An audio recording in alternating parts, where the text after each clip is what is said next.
Bonjour et bienvenue dans ce point bourse du 26 juillet 2023. Je rappelle que les informations et analyses données sur cette chaîne sont données à titre indicatif et ne peuvent pas être considérées comme un conseil en investissement. L'investissement boursier est risqué, vous êtes responsable de tous les investissements que vous faites. Alors le CAC 40 aujourd'hui qui perd 1,3% et qui revient sous sa résistance ici. On en avait parlé récemment, il y avait peu de chances quand même de se maintenir au-dessus, hein. On est resté 3 jours juste au-dessus, mais on réintègre un peu la figure. Et sous ce plafond un peu qui est véritablement trop compliqué, pour le moment, alors ce soir, on aura à 20 h la décision, hein, de la Fed sur les taux directeurs. On s'attend probablement à 0,25. On verra comment les marchés vont digérer ça. Si c'est ça déjà, et si c'est pas ça, ça pourrait encore amener plus de volatilité. Et puis demain, on aura pas à 20 h mais à 14 h 15 ou 14 h 30. Non, c'est 14 h 15, la BCE qui fera la même chose, hein, certainement plus 0,25. Donc là aussi, on verra si c'est la fin de ce beau run, ce beau rallye haussier, hein. On a des résultats qui tombent. Beaucoup sont vendus. Pourtant, on en a quand même qui sont plutôt intéressants. On a même pas mal de plutôt intéressants, mais la plupart sont vendus. Il y en a quelques-uns qui sont achetés. On va le voir avec Alphabet, mais on sent quand même qu'on arrive sur la fin et que même les bons résultats qui devraient, hein, pousser le rallye haussier ne suffisent plus pour performer. Donc c'est peut-être qu'on va vers une sorte de moyenne un peu plus bas pour aller tester un peu le milieu, hein, des zones qu'on joue habituellement. Et donc, alors ça c'est sur les indices et la plupart des actions. Bien sûr, au cas par cas, il y aura toujours des hausses assez monumentales et des baisses aussi fracassantes. Mais sur les indices et la plupart des actions, on va certainement continuer vers le bas. Alors on aura la confirmation ce soir à 20 h et demain à 14 h 15 avec les banques centrales et donc certainement beaucoup de volatilité. On va commencer, donc oui, le CAC, hein, on le voit, hein, sous les 7004, sous les 7384 qui sont son support, hein, qui est son support majeur. Donc maintenant, c'est quoi? Euh, Moi, j'aime bien ce support des 7083. Alors, il y a peut-être près de 300 points d'écart, mais on pourrait y revenir.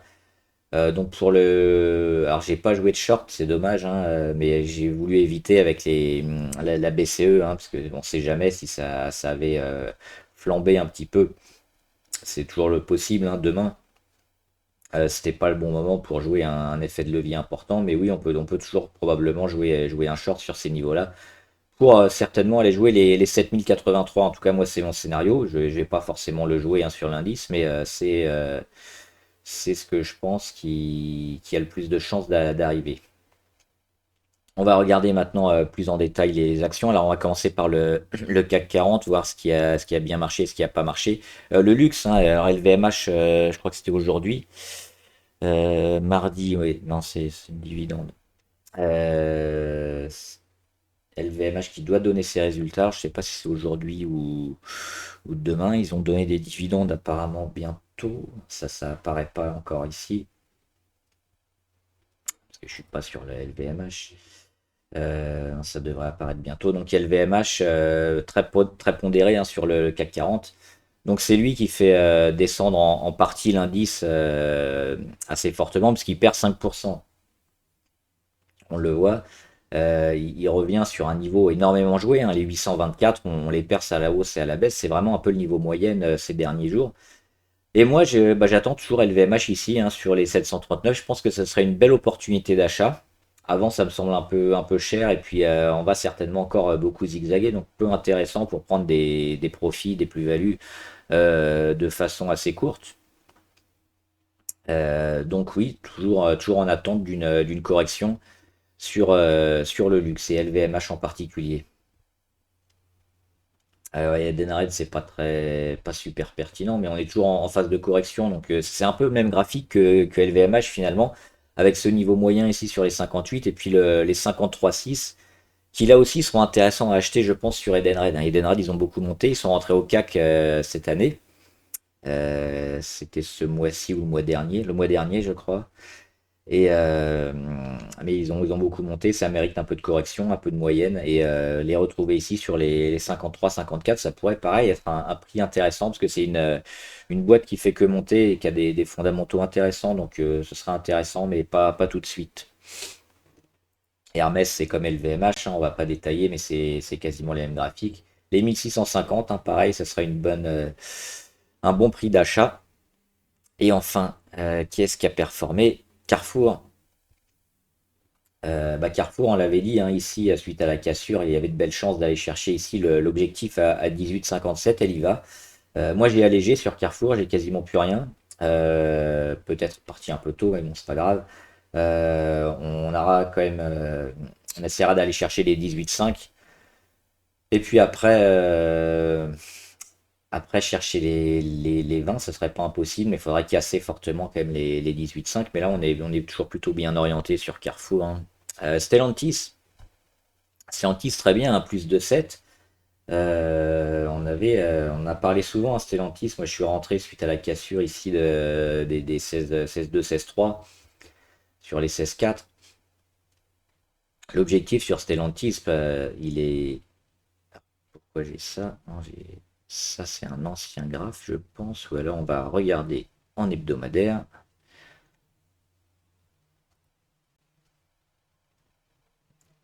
Ouais, donc Stellantis, c'est le plus haut historique. Donc, il n'y a pas de. Il y a pas de, il y a pas véritablement de plafond au-dessus, donc c'est difficile de voir où elle va s'arrêter. Ce qu'on peut voir quand même, c'est déjà tout le secteur auto, hein, est plutôt bien. Donc Peugeot, c'est pareil, Peugeot est en forme.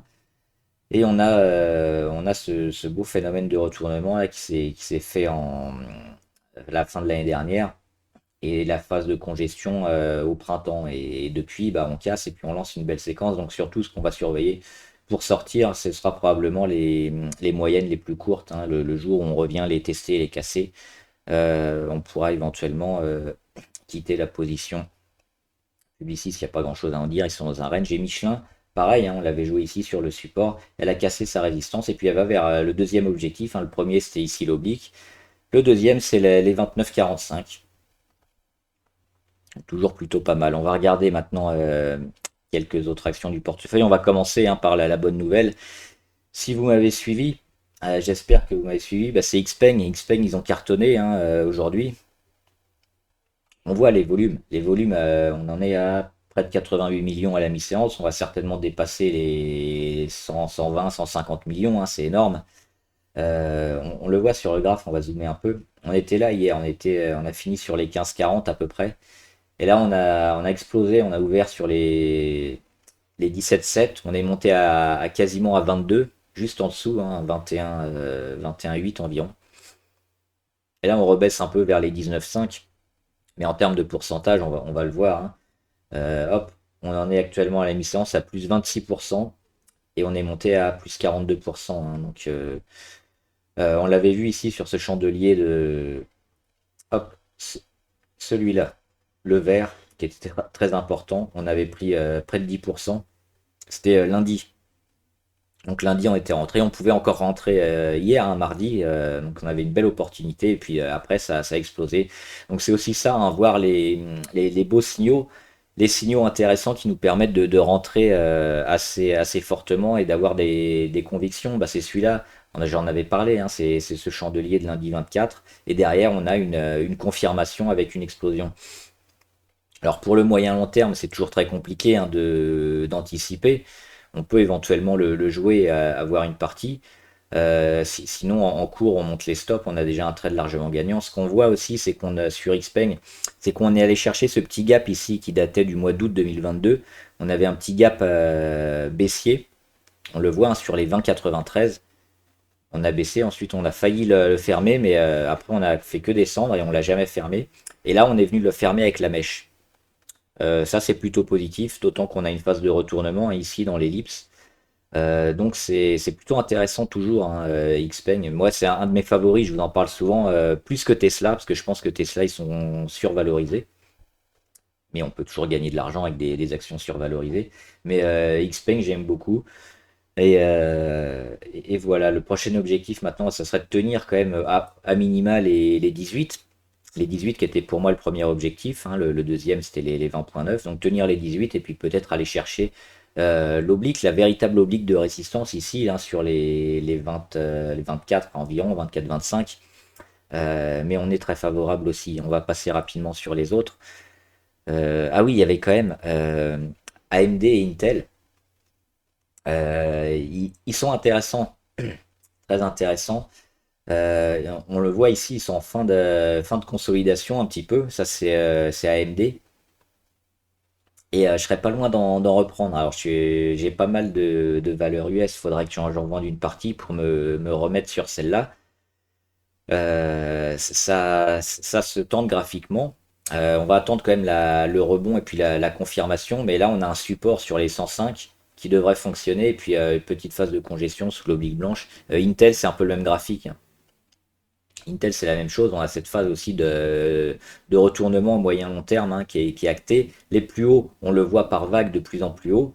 Et puis là, on a même cassé la belle oblique, hein, de l'oblique long terme, des résistances obliques baissières, hein, qu'on vient péter. Alors, on a fait un faux départ ici au mois de juin. Là, on vient la retester. Qu'est-ce qui se passe derrière? On ne rend rien, si j'arrive à le dire. C'est compliqué. On rend rien parce qu'on a des petits chandeliers.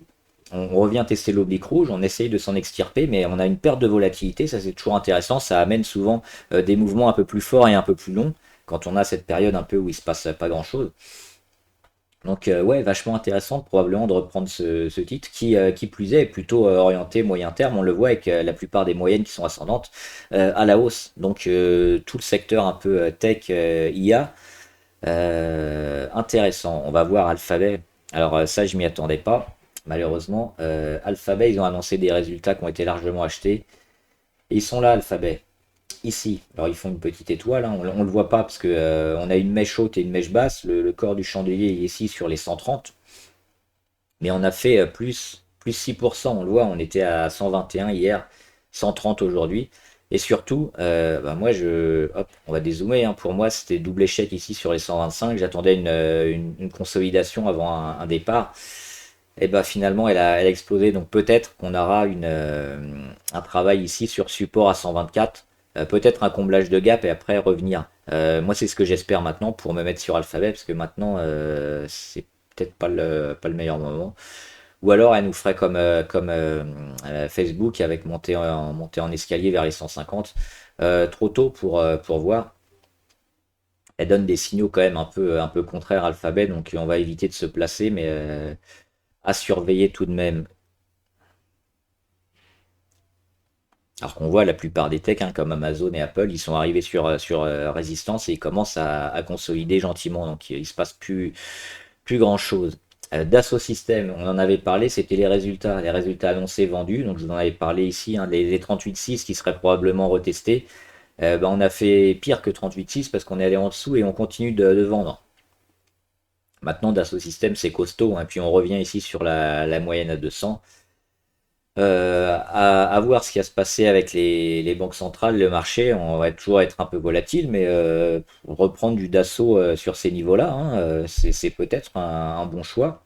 Autour des 36,5, voire des 34, 34,8. On va laisser quand même le titre finir sa baisse et puis amorcer des phases de rebond et puis les prendre sur les premières phases de rebond, ça pourrait être intéressant. Là, c'est trop tôt. De Richebourg, il y avait un abonné, hein, qui en parlait souvent. De Richebourg, moi j'ai noté ici la cassure ici des 5,3. Intéressant. Avant, on a eu cette grosse phase de congestion et de résistance sur les 5,18 environ. On voit, hein, ça vient taper sur les 5,18. Échec, échec, échec, échec. Boum. Là, on met un gros chandelier le 12 juillet. On casse à la fois la petite résistance sur l'oblique blanche, la grande oblique baissière ici sur les plus hauts moyen terme, court terme. Et derrière, qu'est-ce qu'on fait? On revient tester l'oblique rouge et on s'en affranchit et on monte. Donc là, on a un signal très fort de continuation de la tendance haussière qui est en train de se mettre en place sur de Richebourg. Donc ça vaut le coup de rentrer pour moi. Donc c'est vraiment une superbe action sur laquelle se mettre en ce moment. L'objectif, il est où? Premièrement ici, hein, le premier objectif à 5, 5,78, 5,80 environ. Et puis surtout le deuxième, l'objectif principal qui va être ici sur les 6, les 6,30, 6,33 environ.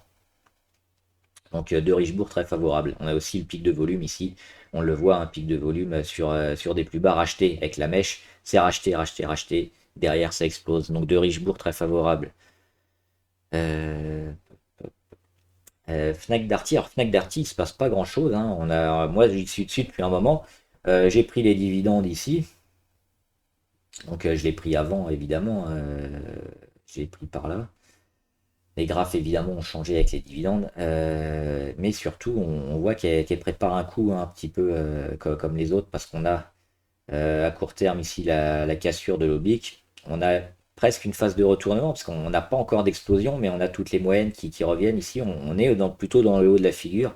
On met des plus hauts de plus en plus haut, alors c'est pas de beaucoup à chaque fois, on le voit ici, 34,4, 34,6, 35,2, mais à chaque fois sur les consos c'est racheté, ça repart plus haut. Il manque juste l'explosion, mais ça pour moi c'est toujours favorable sur Fnac, qui a beaucoup perdu, hein, et puis là on revient à la moyenne, et on devrait repartir vers le haut. Sinon les niveaux pivots à pas casser sur Fnac ils sont là, hein, autour des 32,3 ou 32,5 environ. Galapagos aussi, pas mal, hein. Ça ressemble un peu à ce qu'on a vu sur de Richebourg, c'est-à-dire ici la résistance intermédiaire en blanche qu'on vient taper, échec, échec, échec. Le jour où on vient la casser, on s'offre à la fois une cassure de résistance, on casse aussi la moyenne à 200, elle est ici en rose, on le voit, elle descend, elle descend, elle descend. Là, on est venu la tester une fois au mois de mai, et là, on est venu la tester une deuxième fois au mois de juillet. Et si on revient la tester là, on casse la résistance intermédiaire, on casse la moyenne à 200, et on s'offre peut-être un début de retournement sur Galapagos intéressant. Elle a beaucoup chuté, on le voit, et puis dernièrement, elle s'est quand même bien reprise, hein. Donc c'est un peu spéculatif, mais ça peut payer cher, hein. On le voit, les pourcentages aussi. On a du 10% là pour aller chercher la résistance et plus avec un retournement. Morel et Prom, continuation, hein, on l'avait identifié ici avec la petite phase de congestion, hein, entre les obliques. Cassure, on était rentré. Et après, ça part assez aidé aussi par le pétrole, hein, le Brent qui monte, qui a testé aussi ses moyennes les plus hautes. Donc toujours une belle demande. On verra ce soir et demain, hein, ce que ça va faire sur le pétrole et l'énergie. Mais le pétrole et les valeurs énergétiques sont plutôt en hausse dernièrement. Donc assez favorable aussi sur Morel et Prom.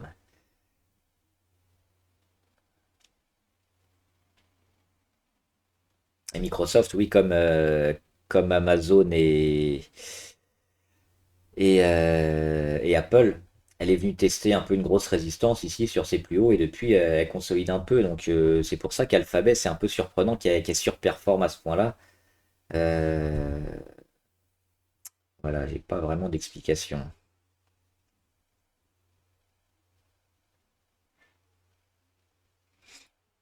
Orange qui a annoncé ses résultats aujourd'hui, je crois, ou ce soir. Je ne sais pas si c'est encore tombé. Et je crois que c'est tombé. Ils ont fait un petit gap baissier à l'ouverture, mais on voit une mèche basse, hein, c'est racheté quand même. Moi, je suis toujours confiant sur Orange, tant qu'on tient les 10-13 ici.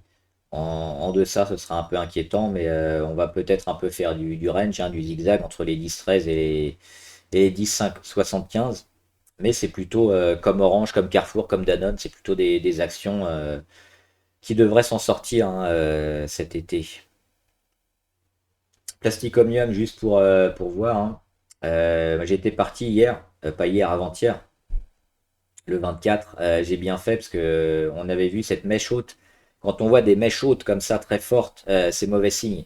C'est très mauvais signe et derrière on a la confirmation. Alors ça veut pas dire qu'à moyen long terme, Plastic Omnium elle se casse la gueule, hein. Elle a certainement de belles chances aussi de continuer à aller vers le haut. Mais à court terme, ça annonce quand même une grosse consolidation. Donc c'est ce qu'elle est en train de faire. On pourrait peut-être la reprendre, hein, quand on revient tester ici l'oblique rouge ou sur la fin de conso, peut-être ici sur les 17. Il y a de belles chances, hein, qu'il y ait une réaction et que ce soit racheté, parce que la tendance elle est assez forte. On est monté très haut très vite. Ça va faire moyenner aussi le titre, mais la tendance est plutôt intéressante toujours sur Plastic Omnium. Donc oui, quand on voit ça, il faut plutôt partir en court terme, hein, quitte à revenir après. Moi j'étais parti lundi, le titre se casse la gueule, éventuellement le reprendre ouais, sur les 17.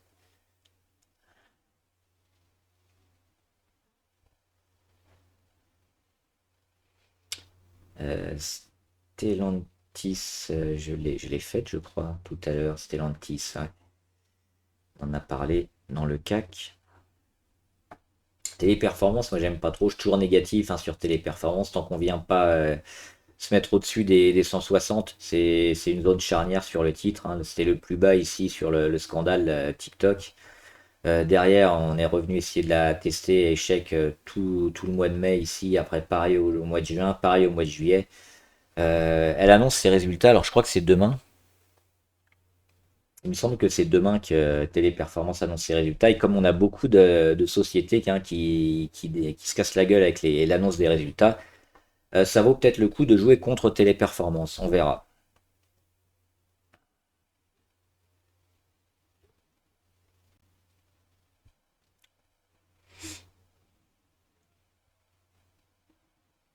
Et enfin, est-ce que j'avais une alerte intéressante? Non, on les avait quasiment toutes faites. Donc voilà, j'espère que la vidéo vous a aidé, hein. N'hésitez pas à poser des questions et puis à parler de vos actions, celles que vous avez, comment vous les voyez, comment vous les anticipez, et puis les actions aussi qui vous intéressent, sur lesquelles vous placez avec une porte d'entrée intéressante, les pépites que vous suivez, qui peuvent exploser fortement. Donc mettez-moi ça en commentaire, j'y répondrai. Bon trade, à plus!